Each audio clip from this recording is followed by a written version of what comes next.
I was hoping that came out a little bit more churchy, but I don't even know what it sounds like. But anyway, welcome to the 2021 season of the Good Girl Podcast, y'all. It's been a minute.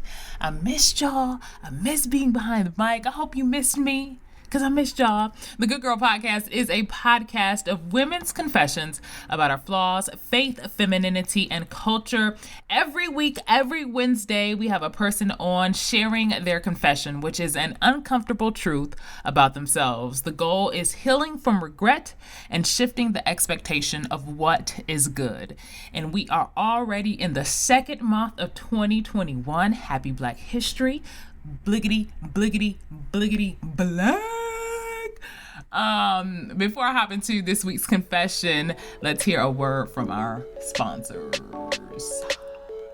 A brand new, refreshing option to education is finally here. It's called the Potential to Pathway. It's college and career coaching. Yes, college and career coaching. And get this, it's free. It's now available for young adults ages 16 to 25 in Ingham and Eaton counties. No GED or diploma is required. Again, it's free college and career coaching, all done virtually. If you're interested, you can contact the Capital Area College Access Network. Call 517-203-5011. Again, that number, 517-203-5011. Or email collegequestions@capcan.org. That email again, collegequestions@capcan.org. You can also always head to the website, capcan.org.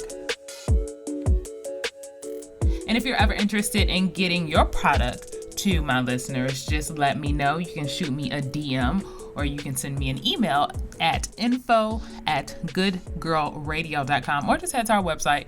We have a media kit right there.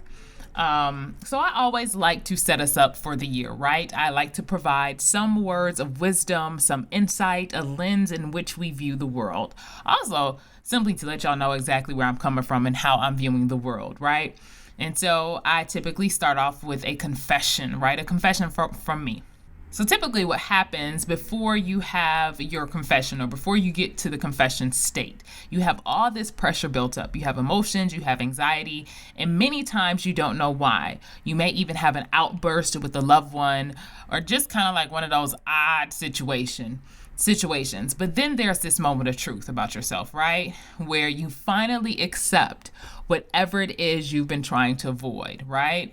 And a lot of times what you've been trying to avoid is an uncomfortable truth. Maybe it is childhood trauma. Maybe it is just someplace you know you did not want to go because it is filled with hurt. It is filled with emotions, pain that you don't want to deal with. But you finally get to the point where you deal with that, right? And it doesn't feel good. And it's simply oftentimes not a good reflection of ourselves or a good experience we had in life.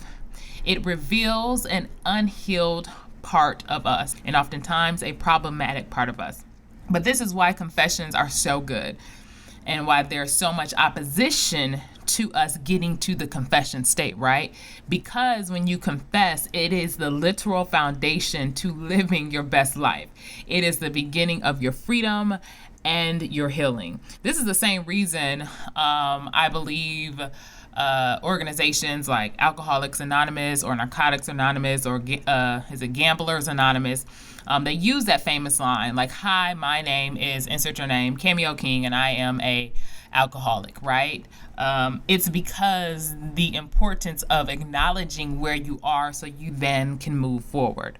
Because it's hard to acknowledge, right? It's hard to acknowledge some of our ugly parts. So you will have confessions throughout your life, right? Once you don't have any more confessions, you either are hella arrogant and are lost in the sauce, or you have gone on to be with God, gone on to glory, right? Because that means you're fully healed. But confessions are therapeutic. It is cathartic. And to be honest with yourself, yet still be accepted, affirmed, and considered good is, I believe, is goals. It's life. It's everything. So, what I'm going to do, I'm going to share my confession. I'm going to share truth about myself, something that I've been going back and forth with, especially over the past 2 to 3 months. And I think this is going to set us up for how we should view 2021 or whatever is to come. And what I'm going to talk about, I think, is a space a lot of us are in, and we simply don't know what to do with it, right? It is this nauseating, this difficult, this I want to escape from space called duality, right? So when I say duality, I am speaking of having two competing thoughts or opposing beliefs that are true. Some folks call this cognitive dissonance, right? I don't think I want to use that term because it is a clinical term. I'm not a clinician, and it may have other implications, right, or other qualifications to it. But we just understand it to be two competing thoughts that may cause tension in our hearts, in our emotions, in our being. And sometimes we are just like, ugh, or at least that's how I was, right? And you can experience this duality in your faith, your relationships, even how you think about yourself, or maybe some values, or even in some institutions that you're a part of. Something just doesn't line up. And I believe duality happens more often than we know, especially as we mature in our thoughts, as we have more experiences, as our values and principles are challenged. Life isn't as black and white as we once understood it to be. This duality comes about oftentimes when major life shifts happen. Something happens that causes our world to change. A loss of a loved one or a relationship, betrayal, or a loss of a piece of your identity. And when I say your identity, it could be maybe a title you held. It could be you once were single and now you are a wife. It could be you once were a wife and now you're single. It could be transitioning to motherhood. You could have lost a child. These are some things and some experiences that we have that totally flip our world around, that cause us to exist in this space of duality. Essentially, what has happened, that who we are, what we know, is challenged with another truth. And the question that I ask is, how and what in the world do we do with this space? And so I'm going to explain how I got to this space of duality, right? And I've definitely experienced duality or cognitive dissonance in my faith. I've experienced it on my job. I've experienced it with folks I even look up to. But there was this one experience or constant experience that was really taxing my little brain cells, right? It was really making my heart go back and forth. And it brought me to this place of asking again, what do I do here? How do I exist in this duality? Because it's not comfortable, right? Because two different truths exist, it's hard to, in a sense, make decisions, have a defined goal, especially when they're opposing, right? And they're connected to your core values. And I'm going to share, this is part of my confession, and I really don't care to admit this, that it bothered me this much. But this is a confession, and here we are. We're on the Good Girl podcast, right? I can't ask y'all to do something I don't want to do. But here we go. So essentially, I have this love-hate relationship with wanting to be married, right? I sincerely desire to be married. I'm not sure I care for the term married, but I'm not about to play semantics with y'all, right? But I essentially desire to partner in life with someone. I desire to create and live a life with someone, to experience the highs and the lows, to create something bigger than us, to bear my soul with this person, right? That's beautiful, right? That's so beautiful, y'all. Ain't that precious? I think one of the greatest expressions of love, I believe, is to be known and then to be loved deeply for that. That's one truth, right? That's what I desire. The opposing truth is, I know this is not guaranteed, right? I know that this deep desire that I have is not guaranteed. No matter how bad I want it, no matter how many times I pray, fast, date, twerk, get my life together, become whole and focus on my purpose, none of that affect if the one will show. So all of this leads me to a place of desiring something and not really being able to do something about it. Yeah, I can date. Yeah, I can put myself out there, but that still doesn't guarantee meeting my soulmate. And that's just one place for me. but this tension exists in so many other places for all of us. Imagine the tension of your faith, of knowing that God is a healer, but your loved one is battling a terminal illness. Imagine the tension of experiencing joy and grief. Imagine loving someone, but having to leave them. Imagine the tension of having a God experience based on your upbringing, based on the principles that someone taught you, but some of those same principles fall completely flat and are dang near a lie. And so all of these things brought me into this space, right? As I am approaching 2021, as we're in 2021, I asked, how do I exist here, right? Because as I said earlier, it's not fun. What's my target, right?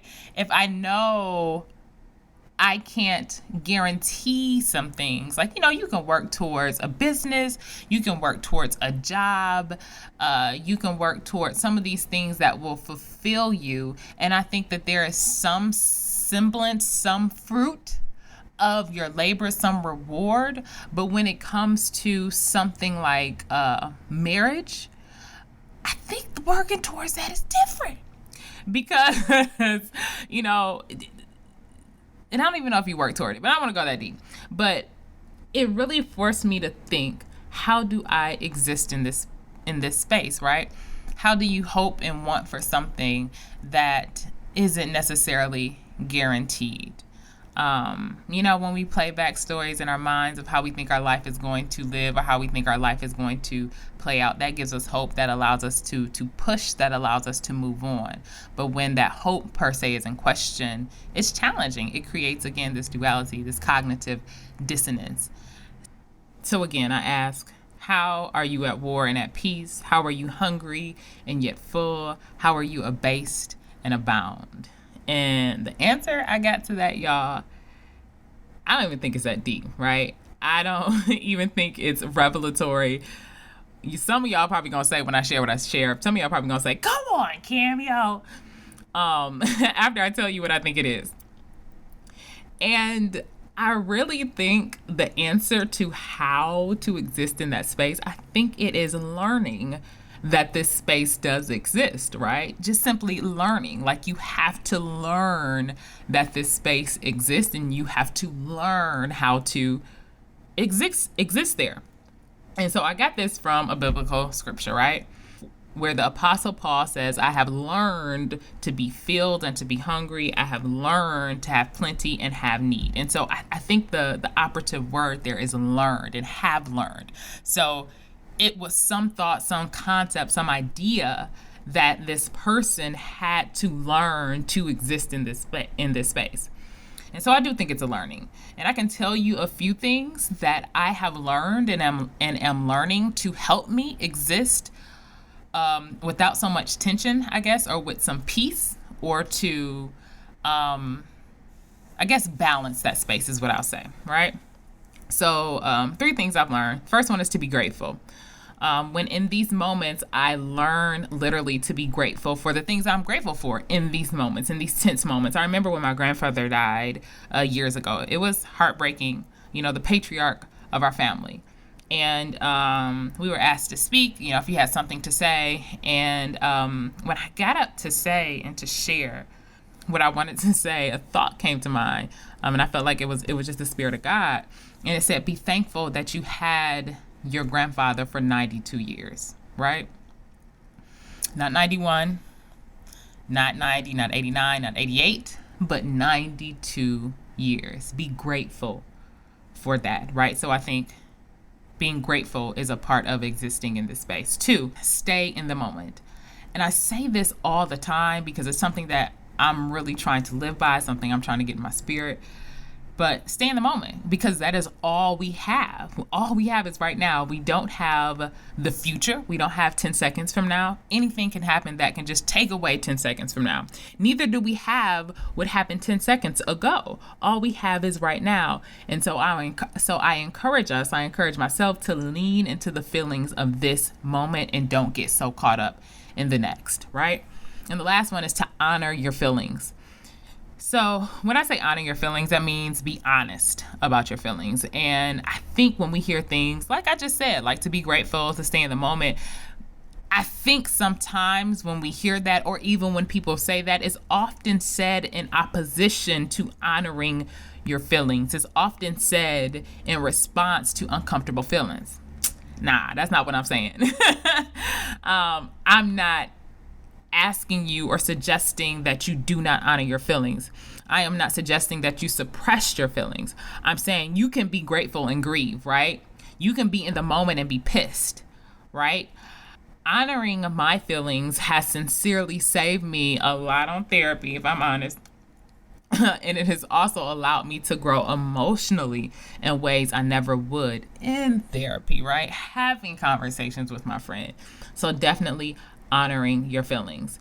And the last one, I know I said 3, but the last one for me, I think is paramount, right? And it really is to know that in all this, and this cognitive dissonance and this duality and this tension, to know that God is enough, right? To know that God is enough. And so I say that as I was putting this together. I say that I rolled my eyes at myself like, Cameo, you really gonna say that? You really gonna say God is enough? And the reason why is because I really used to loathe that phrase, God is enough, because I felt people would say it all the time, and I felt as though that it was a cop-out, right? A cop-out to address some of the very real desires, issues of humanity, of how frail we are. But I've come to know that God being enough does not deny, dismiss, or diminish what I am experiencing, but rather it brings my mind, body, and spirit into the presence of God and who God is. You know, it's different when you are reminded of God's presence, God's glory, God's power. And in His presence, in God's presence, our lenses shift and we even elevate to a higher plane. So just imagine for a second, and I know we all have these experiences.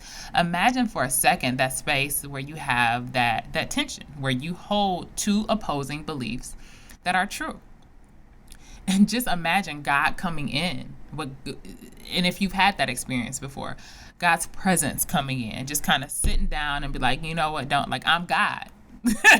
Don't worry about none of that. And I don't want to say don't worry about any of that, but it's just like when you experience God's presence, like you really elevate to a different place. I also want to add that to desire something and to not have it is not an indictment of your faith or of your belief that God is enough. Right? If anything, it points to our weakness because we are human, and our dependency on God because God is divine. And that we, in fact, need the supernatural existence of God in this space, in this duality, right? Am I making sense? I kind of wish this was like a call and response. So if I was speaking somewhere, y'all be like, I got you. Or y'all just be like, nah, Cam, I need you to run that back. I need you to run that back.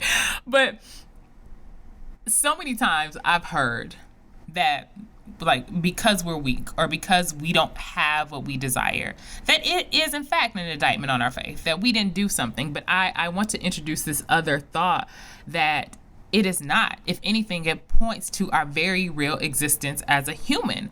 It's like humanity versus divinity. If you realize that you are human, that means you realize that you have fallen, that you got issues, that you need help, that you error, right? And then once you realize that you need God. You need, divinity. You need the creator.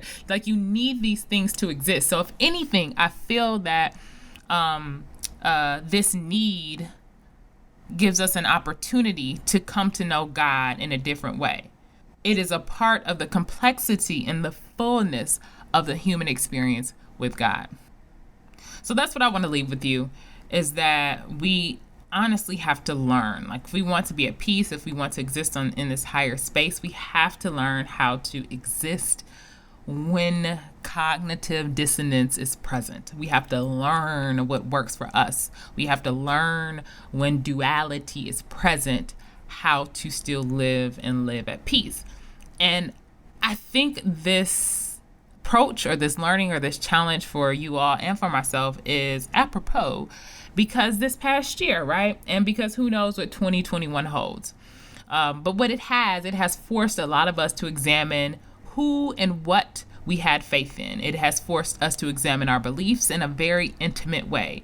Many of us came face to face with the inequity of this country and world. Many of us have yet to experience the sweet taste of justice or even a collective atonement for the sins against groups of people.